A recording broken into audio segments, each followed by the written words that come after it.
Assalamualaikum warahmatullahi wabarakatuh. Salam sejahtera bagi kita semua. Pada kesempatan kali ini, saya Muhammad Fatur Rahman Razani akan menjelaskan isi dan sistematika penulisan dari naskah perjanjian jual beli. Oke, kita langsung masuk ke naskahnya. Oke, untuk sistematikanya yang pertama, izin menjelaskan yang pertama ada judul, yang kedua ada pembukaan, yang ketiga ada pihak-pihak yang terlibat, kemudian yang keempat ada latar belakang, yang kelima ada isi perjanjian, dan yang terakhir keenam ada penutup. Oke, itu untuk sistematika penulisan kita. Saya izin menjelaskan dari awal. Yang pertama ada judul. Dari judul yang paling atas ada surat perjanjian jual strip beli. Dengan judul yang sesungguhnya, surat perjanjian jual strip beli, apa yang ingin dijual yaitu tanah dan bangunan. Oke, itu untuk judul yang kedua ada pembukaan. Pembukaan di sini ditulis nomor suratnya, surat keberapa, lalu surat dengan tujuan apa, surat perjanjian jual beli. Kalau ini Romawi 5 yang mengartikan 5 Mei maksudnya bulan Mei dan 2025 secara angka. Pada hari ini, Senin tanggal 15 Mei 2025, 15 ditulis dengan huruf, bulan Mei ditulis dengan huruf, tahun 2025 setelah angka ditulis dengan huruf juga. Bertempat di mana dan siapa yang bertanda tangan di bawah ini. Kita lanjut ke pihak-pihak yang terlibat. Yang pertama ada pihak penjual atau pihak pertama. Di sini ada namanya Bapak Fatur Rahman, tempat tinggal, tanggal lahirnya di mana, Bekasi 3 April 1975, umurnya berapa, pekerjaannya apa, alamat, dan nomor KTP-nya. Ini jelaskan minimal ada semua unsur di sini. Begitu juga dengan pihak kedua. Pembelinya ditulis dengan nama lengkapnya, tempat tanggal lahir, umur, pekerjaan, alamat, dan nomor KTP-nya lengkap. Dan tertulis bahwa kedua belah pihak sepakat untuk mengikatkan diri dalam perjanjian jual beli apa yang ingin dijual yaitu tanah dan bangunan dengan syarat dan ketentuan sebagaimana diatur dalam perjanjian ini. Syarat dan ketentuannya kita lanjutkan di bab 5. Oke, yang bab 4 ada latar belakang. Bahwa pihak pertama adalah pemilik sah atas tanah tersebut, terletak di mana, alamatnya mana, sertifikatnya nomornya berapa, dan atas nama siapa. Itu ditulis di latar belakang dan juga untuk pihak pertama bermaksud untuk apa yaitu menjual tanah tersebut dan bangunannya dan pihak kedua bermaksud untuk membeli tanah dan bangunan tersebut dengan harga dan syarat yang telah disepakati bersama bahwa perjanjian ini dibuat dengan secara sadar, tidak ada paksaan, bukan penipuan dan bukan tekanan dari pihak manapun dan dijamin kepastiannya oleh hukum. Nah, kita masuk ke bab 5 yaitu isi dari perjanjiannya. Di sini ada 7 pasal. Kita mulai dari pasal pertama ada objek jual beli. Pada pasal pertama yaitu membahas tentang objek jual belinya, apa yang ingin dijual dan apa yang ingin dibeli. Pihak pertama menjual kepada pihak kedua yaitu dijelaskan luas tanahnya di sini 300 meter persegi ditulis dengan huruf juga.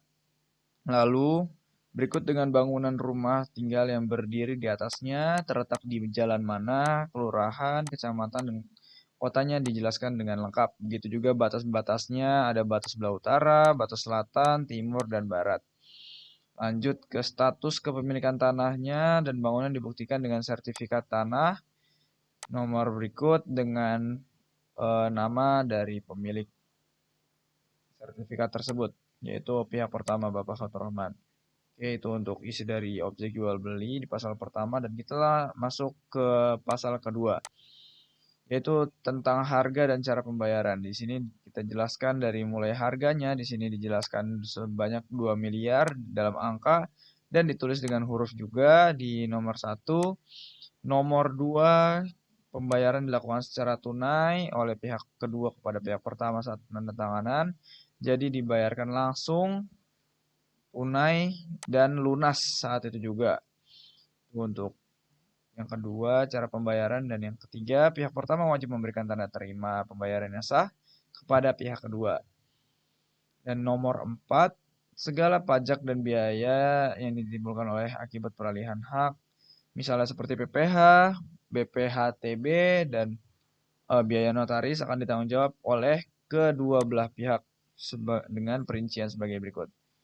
Oke, yang pertama, PPh ditanggung oleh pihak pertama, BPHTB ditanggung oleh pihak kedua, dan notaris dibagi rata oleh kedua belah pihak. Itu untuk pasal kedua, harga dan cara pembayaran. Oke, kita masuk ke pasal ketiga, penyerahan dan peralihan hak. Pada nomor 1, penyerahan fisik tanah dan bangunan serta dokumen kepemilikan seperti sertifikat, IMB, PBB, dan dokumen pendukung lainnya pada hari yang sama setelah pembayaran lunas diterima oleh pihak pertama. Lalu pada nomor kedua, peralihan hak atas tanah dan bangunan akan dilaksanakan di hadapan pejabat pembuat akta tanah atau PPAT yang ditunjukkan bersama oleh kedua belah pihak. Jadi dibuat secara bersama dan ditemani oleh pihak pertama maupun di pihak kedua. Dan di nomor 3 yaitu pihak pertama berkewajiban membantu pihak kedua pada saat balik nama. Oke, itu untuk penyerahan dan peralihan hak pada pasal 3. Lanjut di pasal keempat, ada jaminan dan tanggung jawab. Pasal 4, jaminan dan tanggung jawab. Pada nomor 1, pihak pertama menjamin bahwa tanah dan bangunan yang dijual adalah milik sah pribadi. Jadi dijelaskan untuk referensi lain di jaminan dan tanggung jawab ini ditulis dengan jaminan dan sertifikat. Jadi sama saja, yaitu menjamin bahwa pihak pertama adalah pemilik sah, sedang tidak dijaminkan kepada pihak lain, tidak dalam sengketa, dan bebas dari sitaan pihak manapun. Lalu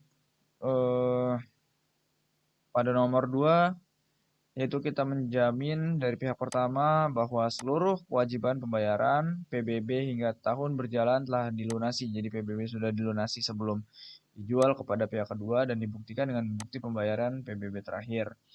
Pada nomor 3, jika ada gugatan dan lain-lain dari pihak ketiga untuk objek jual beli, maka tanggung jawabnya oleh pihak pertama. Siapa saja pihak ketiga, misalnya dari notaris atau ada pihak yang menggugat dan lain-lain, pejabat tanah yang merasa bahwa tanah ini dalam sengketa dan lain-lain, pihak pertama wajib bertanggung jawab dan menyelesaikan permasalahan tersebut tanpa melibatkan pihak kedua. Karena pada pasal sebelumnya sudah dijelaskan bahwa pihak pertama menjamin bahwa tanah tersebut sah milik pribadi, tidak sedang dijaminkan dan lain-lain. Itu untuk pasal keempat, jaminan dan tanggung jawab. Kita masuk ke pasal kelima, itu hak dan kewajiban para pihak. Di sini hak dan kewajiban untuk pihak pertama berhak menerima pembayaran penuh sesuai harga yang disepakati, menyerahkan objek jual beli dalam keadaan baik dan sesuai dengan yang diperjanjikan, dan juga membantu proses administrasi balik nama sertifikat. Jadi pihak pertama harus menemani pihak kedua ketika proses balik nama sampai selesai di hari itu. Dan untuk hak dan kewajiban pihak kedua atau pembeli, yang pertama berhak menerima objek jual beli dengan lunas di hari itu juga, lalu wajib melakukan pembayaran sesuai jadwal dan jumlah yang disepakati, juga membayar pajak dan biaya yang menjadi tanggung jawabnya karena sudah balik nama. Itu untuk pasal kelima terkait hak dan kewajiban para pihak. Kita masuk ke pasal 6, yaitu sanksi dan penyelesaian sengketa. Apabila salah satu pihak lalai atau prestasi dalam melaksanakan kewajibannya, maka pihak yang dirugikan berhak menuntut. Itu kita pastikan di sini terkait hukuman dan sanksi apa yang akan diberlakukan dan apa saja contoh-contohnya kita jelaskan di 3 nomor ini. Yang pertama tentang sanksinya, yang kedua jika ada perselisihan yang timbul harus dilakukan dengan musyawarah dan mufakat. Lalu yang ketiga, jika musyawarah tidak tercapai baru dibawa ke pengadilan negeri setempat. Oke, itu untuk sanksi dan penyelesaian sengketa. Lanjut ke pasal ke-7, yaitu ketentuan lain-lain. Di Sini seperti halnya yang belum diatur dalam perjanjian ini akan diatur kemudian secara tertulis dan menjadi bagian yang tidak terpisahkan dari perjanjian. Lalu perjanjian mengikat dan berlaku bagi ahli waris dan penerus dari masing-masing pihak. Dan juga perjanjian atau naskah perjanjian ini akan dibuat rangkap dua sesuai dengan materainya juga sesuai dan masing-masing dan akan dibagikan untuk kedua belah pihak dengan kekuatan hukum yang sama. Oke, itu untuk ketentuan lain-lain. Terakhir untuk penutup, berikut contohnya, surat ini dibuat dan ditandatangani oleh kedua belah pihak dalam keadaan sadar, sehat, tanpa ada paksaan, tekanan, dan disaksikan oleh dua orang saksi. Untuk saksinya kita tulis di sini dalam tanda tangan materainya.